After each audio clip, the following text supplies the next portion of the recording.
ఇద్దరు ఉద్యోగం ఆడి ఉంటాను కదా నువ్వు మానేసే నాకు చాలా బాధ అనిపించింది. ఎందుకంటే ఒక 150 మెంబర్స్ దగ్గర ఉండేదండి అండ్ బాస్ అంత అలా ఉండేదాన్ని. ఒక్కసారి ఆగిపోవాలి అంటే లైఫ్లో చాలా బాధ అనిపించవచ్చు కదా. బట్ ఒకటి మనకు ఒకటి కావాలి కదా, బాబు కావాలి, బాబు పాప ఉంది అట్లా అనుకుని నేను ఏం చేశానంటే వదిలిపెట్టేసాను. బిడ్డ కోసం వదిలిపెట్టేసాను. కెరీర్ మొత్తం జీరో. తర్వాత వాడిని పెంచుతూ ఉన్నాము. వీఆర్ హ్యాపీ వాట్ ఎవర్ మా దగ్గర ఉంటాము, మేము చాలా హ్యాపీగా ఉన్నాము. తర్వాత స్లోగా వాడి ఎదుగుతూ వచ్చాడండి. వాడి చాలా బాగా చదువుతాడు, అన్నింటిలోనే బాగుంటాడు. సో నేను వాడిని ప్రొటెక్ట్ చేసుకుంటే జాగ్రత్తగా నేను ఈ కోవిడ్ జస్ట్ ఒక 5-6 months బిఫోర్, నేను కోవిడ్ వచ్చే 5-6 months బిఫోర్ నేను ఆగేది. నాకు ఒకసారి అప్పటి వరకు ఉన్న జర్నీ ఆగేది. నేను ముద్దుగా అయిపోతున్నాను, చాలా 115 kgs వెయిట్కి వచ్చేసాను. ఏదో స్ట్రెస్ పడిపోతుంది నా బాడీ మీద. మా నాన్న డాక్టర్, ఎంబీబీఎస్ డాక్టర్, మా హస్బెండ్ R&D సైంటిస్ట్. ఏదో బాడీలో తెలియని ఇది మాట. అంటే నేను అనుకున్న ఏదో స్ట్రెస్ క్యారీ చేస్తున్నాను, ఎక్కువ క్యారీ చేస్తున్నాను అనిపించింది. మా పేరెంట్స్ కూడా నా దగ్గరే ఏజ్ కదా, నా దగ్గరే ఉన్నారు వాళ్ళు కూడా. సో వాళ్ళు కూడా ఇంట్లో బాగోకపోయినా వాళ్ళు చూసుకోవడం అట్లా ఉంది.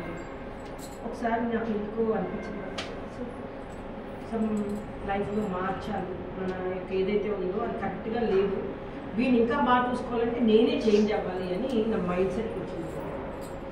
అప్పుడు వరకు నేను అన్నీ మర్చిపోయాను, అకౌంట్స్ మర్చిపోయాను. ఇప్పుడు నేను అదే ఫీల్డ్లో ఉంటే చాలా బాగుండేది. అన్నీ మర్చిపోయాను. నా ఫైలింగ్స్ కూడా నేను చేసుకుని వచ్చేది అంత నిల్లు జీరో అయిపోయింది. నేను వీడియోలో ఓపెన్ అయిపోయింది అంతా. అలాంటిది నేను జస్ట్ ఒక వర్క్ షాప్కి వెళ్ళింది. ఒక ఆయన దగ్గరికి ఎందుకు వెళ్ళానంటే టైం పాస్ కోసం వెళ్ళాను, ఖాళీగా ఉన్నాను ఎందుకని చెప్పి. ఏదో చెప్తున్నాడు కదా అని ఆయన నన్ను చూసి అనుకోపించేయమన్నాను. 2 రోజుల క్లాసు 1000 రూపీస్ కట్టాను. ఇక్కడే మియాపూర్ జంక్షన్ దగ్గర పెట్టాను. నీకు అయిపోతాయి కూడా వెళ్ళాను. నేను అక్కడే కూర్చున్నాను. వచ్చారు, అందరూ వచ్చారు, మా స్టూడెంట్స్ వచ్చారు, పేషెంట్లు వచ్చారు, అందరూ వచ్చారు. నేను వాళ్ళందరినీ గమనిస్తున్నాను అనమాట. ఏంటి చెప్పింది కరెక్టేనా అని. నేను క్లాసు వినేదానికంటే ఆ పక్కనోడు చెప్తారు కదా మనకి, అది ఎక్కువైపోయింది మరి నాకు యాంగ్జైటీ. అందరికీ ఇలాగే చెప్తున్నానండి. అమ్మో ఇదేదో సంథింగ్ ఉంది అనుకున్నాను. సార్ నేను రెమెడీ అడిగాను. ఓకే సార్ నేను డ్రగ్ మానేస్తాను, నాకు మీరు ఏం ట్రీట్మెంట్ ఇస్తారంటే జస్ట్ ఈ సజెస్టెడ్ సార్ పెప్పర్ అండి. Thank you madam. I'm started doing the treatment.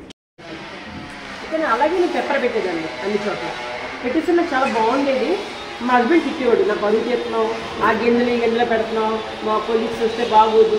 మా నాన్నగారు అయితే ఇక నన్ను ఏం అనలేక అదేంటండి అలా ఉంది. కానీ అది పెట్టంగానే మంచి నిద్ర వచ్చేదండి నాకు.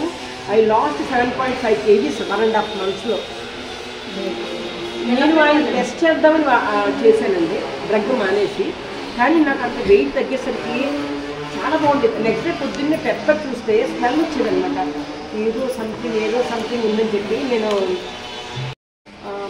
మొత్తం నా ప్రొఫైల్ అంతా తీసుకెళ్ళాను హోలిస్టిక్ హాస్పిటల్లో. ఈయన ఎండోక్రైనాలజిస్ట్ చూసి 18 ఉండే నా TSH 2.26 వచ్చింది. నా నెక్ అంతా సన్నగా అయిపోయింది, చాలా లావు ఉండేదాన్ని. ఇప్పటికి కూడా నేను వర్కౌట్ చేసుకుంటే ఇంకా సన్నపడతాను, కానీ టైం ఉండట్లేదు నాకు. అప్పుడు ఆయన ఏం చేశారంటే, మేడం సజెస్ట్ చేశారు 100 mcg అంటే మీకు అంత ముందు ఫీవర్ వచ్చి ఉండాలండి, అందుకే TSH లెవెల్ ఎక్కువ. నిజంగా ఆయన నమ్ముకుని ఉంటే నా జీవితాంతం ఏమేదండి, నేను ఏవే అయిపోయేదాన్ని కదా. మా నాన్నగారు తీసుకొచ్చి ఆ రిపోర్ట్ అక్కడే పడేశారు. ఇంకా మీరే చెప్పారు, ఆడ దగ్గరికి వెళ్ళాను, 100 mcg ఇచ్చాడు. ఇప్పుడు మళ్ళీ పైగా ఇప్పుడేమో ఏం ప్రాబ్లం లేదు మీరు మానేయండి అంటున్నాడు. ఏంటి డాడీ అంటే, మా డాడీ ఏం మాట్లాడలేదండి, ఎందుకంటే డాక్టర్స్ కదండి వాళ్ళు. ఒక డాక్టర్ ఏమి అనరు, వాళ్ళు థెరపీని ఎప్పుడు కిందకి చేయరు. అప్పుడు నేను ఆయనకి కాల్ చేశానండి, ఆ మేడం దగ్గర నెంబర్ పట్టుకుని. ఆయన నేను ఇప్పుడు నేర్చుకున్న ఇన్స్టిట్యూట్లో ప్రొఫెసర్ అండి. ఆయనకి ఇంగ్లీష్ సరిగ్గా రాదు, అంతా కూడా హిందీలోనే మాట్లాడతారు, జైపూర్లో ఉంటున్నారు. సరే నాకు I want to move on, నేను పేషెన్స్ ఇస్తానండి, నాకు మీ డబ్బులేమి ఇవ్వద్దు, మీ పేషెన్స్ నాకు ఇస్తాను, మంచి వైద్యం ఇవ్వండి అని చెప్పి నా జర్నీ స్టార్టెడ్ విత్ పెప్పరు, మేతి ఇవేనండి. అసలు మ్యాగ్నెట్స్ అంటే కూడా భయపడేవాళ్ళు. దగ్గర 6 years అయిపోతుందండి నా కోర్స్. మన డిసెంబర్లో ఐ కంప్లీటెడ్ మై ఆనర్స్, మన PhD అయిపోయింది. ఇప్పుడు చూస్తే నేను మార్నింగ్ వచ్చేటప్పుడు కూడా 3 పేషెంట్లు చూసి వచ్చానండి, అందుకే లేట్ అయిపోయింది నాకు. టైం ఉండట్లేదు అనమాట. అంటే ఎంతమంది ఈ థెరపీలో తీసుకుంటున్నారు, థెరపీ వాళ్ళు వాడుతున్నారు, డబ్బులు తగ్గించుకుంటున్నారు. సో 6 ఏళ్ళు పుట్టిందండి నాకు ఇది కంప్లీట్ చేయడానికి. మార్నింగ్ 10కి కూర్చుంటే ఈవినింగ్ 4:30, మధ్యలో 1 hour బ్రేక్. నేను మా బాబుతోనే ఉన్నాను, నేను ఎర్న్ చేసుకుంటున్నాను, అందరికీ గైడ్ చేస్తున్నాను. నేను ఎలా కావాలనుకుంటే అలా ఉన్నాను. మేడం అన్నట్టు చూసారా, మనలో శక్తి ఎక్కువ ఉంటుంది. ఇప్పుడు కూడా I have lot of time. 11 వరకు నేను ట్రీట్మెంట్స్, ఆన్లైన్ ట్రీట్మెంట్స్ ఇస్తానండి. ఓకేనా? సో నేను దేవుడిని ఒకటే కోరుకుంటాను, లేకంగానే ఇంకా మంచిగా థెరపీని ముందుకు తీసుకెళ్ళాలి, అందరూ చేసుకోవాలి. నాకు దానికి నువ్వు ఇది నా చిన్న నా లైఫ్లో ఒక ఇది. సో ఇవన్నీ చాలా వండర్స్ చేస్తాయండి. ఇవన్నీ కలర్స్ మనం చెప్పడానికి యాక్చువల్గా ఏంటంటే మన బాడీ మన వాళ్ళల్లోనే మనం ట్రీట్మెంట్ చేసేసుకోవచ్చు అన్నమాట. దానికోసం మనం బాడీదే పెట్టక్కర్లేదండి. మీరు మళ్ళీ నెక్స్ట్ మాది ఇంకొకటి సెషన్ ఉందండి, ఈ మంత్ అయిపోయింది. నెక్స్ట్ మంత్ మీరు జాయిన్ అవ్వండి, అంటే తెలుస్తుంది. ఓకేనా? అంటే చిన్న టైంలో మనకి అంతా రాదు. దీన్ని జిమ్మి అంటారండి దీన్ని. ఓకేనా? ఇది కరేలా అంటారు అనమాట. ఎప్పుడైతే ప్రెషర్ పాయింట్స్ అన్నీ కూడా మన హ్యాండ్లోనే ఉంటాయి, జస్ట్ మనం ఇలా స్టిమ్యులేట్ చేసుకోవాలి. ఇది స్టిమ్యులేట్ చేసుకున్న తర్వాత ఒక గ్లాస్ వాటర్ తాగాలండి. వెంటనే బరువు మోయకూడదు, జస్ట్ ఒక గ్లాస్ వాటర్ తాగిసిన తర్వాత యూరిన్ వస్తుందండి, కొంచెం వేడిగా వస్తుంది. ఇది గమనించాలి. సో ఇది మనం ఒక థెరపీలా చేసుకోవాలి. లైక్ మెడిసిన్ ఎలా చేస్తాం మనం, అంటే మన ఫిజియో ఎలా చేస్తాం, ఫిజియోలానే ఇది కూడా అనమాట, జస్ట్ ప్రెషర్. ఇప్పుడు దీన్ని ఇది కరేలా, ఇది జిమ్మి అంటారండి. సో దీనిలో రెండు భాగాలు ఉంటాయి. ఇదేమో వెనకాల బ్యాక్ సైడ్, ఇది చూడండి ఇది ఫ్రంట్ సైడ్. ఓకేనా? అలాగే యాక్యుప్రెషర్ రింగ్ ఉంటుందండి. ఇది మేడం ఇప్పుడు చూడండి, మీకు ఫర్ ఎగ్జాంపుల్ క్లాస్లో చెప్తున్నారు అనుకోండి, మీకు మెడ నొప్పి వచ్చింది అనుకో మేడం, ఈ ఏరియా స్టిమ్యులేట్ చేయండి, ఇలా ఇలా అనండి, వెంటనే తగ్గిపోద్ది. ఈ ఏరియాతో చేయాలి. ఇదంతా సర్వైకల్ ఏరియా అనమాట. ఇది వచ్చి మీకు బాడీ పెయిన్స్ ఉన్నాయంట మేడం, జస్ట్ అలాగే డైజెషన్ ప్రాబ్లం ఉంది, ఈ ఏరియా అంతా స్టిమ్యులేట్ చేయాలి. అరగలేదు, బ్లోటింగ్ ఉంది, స్టమక్ బ్లోటింగ్ ఉంది అనగానే మీకు ఇలా అంటూ ఉంటేనే మీకు బ్యాక్ బ్యాక్ బ్యాక్ అని మీకు తేలిపి వచ్చేస్తాయండి. మీకు డైజెషన్ స్టార్ట్ అవుతుంది, హెచ్సిఎల్ పెరుగుతుంది. చూడండి అందరూ చెప్తారు 40 తర్వాత గ్యాస్ అని. నో, 40 తర్వాత హెచ్సిఎల్ పెరగదండి. ఓకేనా? బ్రెయిన్ ఉంటుంది చూసారా, ఆ బ్రెయిన్ ఏం చేస్తుందంటే వేడిని పుట్టిస్తుందండి. Stomach is the second brain అంటారు అనమాట. మనకి థాట్ ఎక్కువ అయిపోయింది అనుకోండి, మనం ఏం చేస్తాం, ఆకలేస్తుంది. బ్రెయిన్కి ఏం కావాలి, ఎనర్జీ కావాలి, వేసేస్తాం. పొట్ట ఏమవుతుందండి, గ్రైండర్ లాగా వెళ్తా ఉంటుంది, అంటే డెఫిషియెంట్ కండిషన్ వచ్చేస్తుంది. కాబట్టి థాట్ని కంట్రోల్ చేసుకోవాలండి. మెడిటేషన్ ఈజ్ ద బెస్ట్ మాట.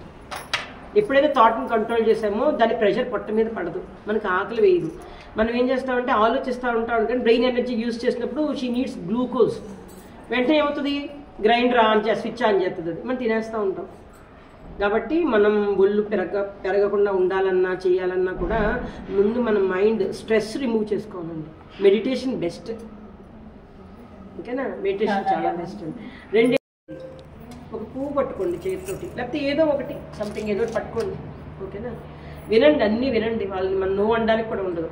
తీసుకెళ్ళి అక్కడ దేవుడి దగ్గర ఎక్కడో మీరు ఎవరినో అక్కడ పెట్టి ఏదో వదిలేసి మీరు దేవుడి దగ్గర అనుకోండి, పాప మనకి ఏదో కష్టం వచ్చింది నువ్వు తీర్చేసేయి. అక్కడికి ఏమైపోయింది, మీకు ఒక పర్సన్ చెప్పేశారు కదా, ఆ స్ట్రెస్ మీకు ఉండదండి. నేను ఈ 6 years ఆఫ్ జర్నీలో అండి, నా యాక్యుప్రెషర్ జర్నీలో చాలా పెద్ద పెద్ద గురువుల దగ్గర కూడా నేర్చుకున్నాను. I spent lakhs of money. మీరు నమ్మరు ఏంటంటే చిన్న యాక్యుప్రెషర్కి ఇంత మనీ ఖర్చు పెట్టాను. బిలీవ్ మీ అన్నా, I spent lakhs of money. ఒక థెరపిస్ట్ ఉత్తినే మన దగ్గర రాడండి, we have to pay them. గంటకి 6,000 ఇచ్చిన వాళ్ళు కూడా ఉన్నారండి. వాళ్ళ నాలెడ్జ్ చాలా అవసరం అన్నమాట. ఎలా మనల్ని మనం కంట్రోల్ చేసుకోవాలి, ఎలా మనం ఎలాగా చేసుకోవాలి, ఎలా ఉండాలి, మన వ్యక్తిత్వం ఎలా ఉండాలి, అవన్నీ ప్రతి ఒక్కరిలోనే ఉంటుందండి. పొద్దున్న ఒక పేషెంట్ వచ్చిందండి, ఆ పాప 3 years పాప. ఆ పాపని సరిగ్గా చూడట్లేదు, ఎప్పుడు చూసినా యూట్యూబ్లో ఉంటుందంట. మరి ఆ పాపకి ఎలా విజ్ఞానం ఎలా వస్తుందండి, రాలే. ఆ పాప చాక్లెట్ కూడా తినట్లేదండి. నేను 2 చాక్లెట్స్ తీసి చేతికి ఇచ్చాను, ఆ పాపకి తినట్లే. When I stimulated the brain energy, వెంటనే తీసుకుని నోట్లో పెట్టుకున్నాను. అంటే ఎవరు చేస్తారు, ఆ పిల్లని ఎవరు మదర్ చేయాలి, ఫాదర్ చేయడు కదండి. ఆ తర్వాత ఈవిడి మీ తంగు చూడండి చూపించండి అంటే అప్పుడు ఆవిడ చూపించింది. అప్పుడు తెలిసిందండి నాకు, ఈమె ఎప్పుడు కూడా ఆశ ఆశ ఆశ ఆశలో ఉంటుందండి. దానికి పిల్లలు వద్దు. ఇప్పుడు నేను చెప్పాను అనమాట, ఆడపిల్లలు ఇంటికి చాలా మంచిది మగపిల్లల కంటే. నాకు అబ్బాయి కన్నా అమ్మాయి ఇష్టం అండి. మేము 4 ఆడపిల్లలు. మా నాన్నగారిని మా అమ్మని ఎంత బాగా చూసుకున్నామో, వాళ్ళు చనిపోయారు వాళ్ళ వరకు కూడా. సో నేను అదే కోరుకునేదాన్ని, అమ్మాయి కావాలి అమ్మాయి కావాలి అని. అమ్మాయి చాలా మంచిదండి, అదే చూసుకుంటుంది ఎక్కడికి వెళ్ళినా, అమ్మ నాన్న బాగున్నారా అని. ఇవి కలర్స్ నిద్ర పట్టలేదు అనుకోండి, చూడండి ఇక్కడ బ్లాక్ కలర్, దీని రౌండ్గా బ్లాక్ కలర్ వేస్తే ఈవెన్ మైగ్రేన్ హెడేక్ అయినా సరే ఈ చుట్టూ బ్లాక్ కలర్ వేస్తే లెఫ్ట్ సైడ్ మైగ్రేన్ హెడేక్ తగ్గుతుంది. విత్ కలర్ ఏం చేస్తుంది అంటారు, కలర్ చాలా చేస్తుంది. ఎప్పుడైతే అప్లై చేశారో కోర్స్ ఉంటాయి కదండి అవి అక్కడికి వెళ్ళిపోతాయి ఎనర్జీ. వచ్చే ముందు అంటాం అన్నమాట. చిన్న పిల్లలు కదా, నేను ఓన్లీ బఠానీ పెట్టమన్నాను, కలర్ ఏమన్నాను, పొద్దున్న మెసేజ్ చేసింది madam thank you so much తగ్గింది అంటే ఇక్కడ బఠానీ పెట్టాలండి. జస్ట్ 3 ఫింగర్స్ పెట్టి ఇక్కడ బఠానీ పెడితే వామిటింగ్స్ వెంటనే కంట్రోల్ అవుతాయండి. ట్రావెల్ సిక్నెస్ నిమ్మకాయ అక్కర్లేదు, ఇంకా బఠానీ పెడితే సరిపోతుంది. అదే లాట్ ఆఫ్ థింగ్స్ మైగ్రేట్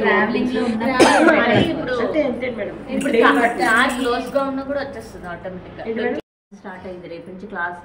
అందుకని ముందు రోజు వాళ్ళ ఇంటికి వెళ్ళాను, అంతే జస్ట్ 1 వీక్ లోనే నాకు 4 days తగ్గిపోయింది కంట్రోల్.